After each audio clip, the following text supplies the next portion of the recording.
नमस्कार मंडळी, आपल्यासोबत आहे अपेक्षा पाटील. सर्वात चर्चेत असणारी पैलवानचं सोनाली मंडलिकला पराभूत केलं. काय प्लॅन करून आली तुझ्यासोबत? प्लॅन म्हणजे डोक्यात आधी जरा भीती, पहिल्यांदा जरा भीती वाटत होती. पण जेव्हा कुस्ती खेळायला लागली तेव्हा पहिलं माझं 2 पॉईंट गेलं, पण तिथं सुद्धा मी जिद्द सोडली नाही. आणि जेव्हा मी तिला खाली घेतलं त्यावेळेला मी भरंदाजावर त्यावर 4 पॉईंट मिळवलं. तिथून पुढे म्हणजे केली कुस्ती जशी डोक्यात येईल तशी त्यावेळेला कुस्ती केली. तुला वाटलं होतं का सोनाली सोबत तुझी कुस्ती येईल आणि तू त्याच्यावरती प्लॅन करशील का? असं पहिलं काय तालमीमध्ये वाटत होतं का? आमच्या आधी 2 वेळा मैदानला कुस्त्या पडलेला, पण त्या कॅन्सल झाल्या होत्या कारणामुळे.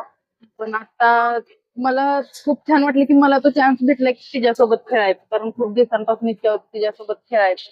आपण कुठपर्यंत जाऊ शकतो हे बघायचं होतं, त्यामुळे खेळली. सोनाली सोबत तू जिंकलीस. सगळ्या महाराष्ट्राला वाटलं की आता अपेक्षा कोण अपेक्षा वाढल्यात सांगितले. वेदिका सोबत खेळताना काय झालं? ती कुस्ती तशी झाली त्यावेळेला अंग चाललं नाही, त्यामुळे तसं झालं. नेक्स्ट टाइमला काय प्लॅन असणार आहे? हा, नक्कीच पुढच्या वेळेला मीच महाराष्ट्र केसरी होईल. मी माझ्या चॅनलच्या माध्यमातून सांगतोय की अपेक्षाचं भविष्य खरंच उज्ज्वल आहे आणि येणाऱ्या काळामध्ये नक्कीच ती त्या खांद्यावरती गदा असणार. वेळ दिल्याबद्दल धन्यवाद. थँक्यू.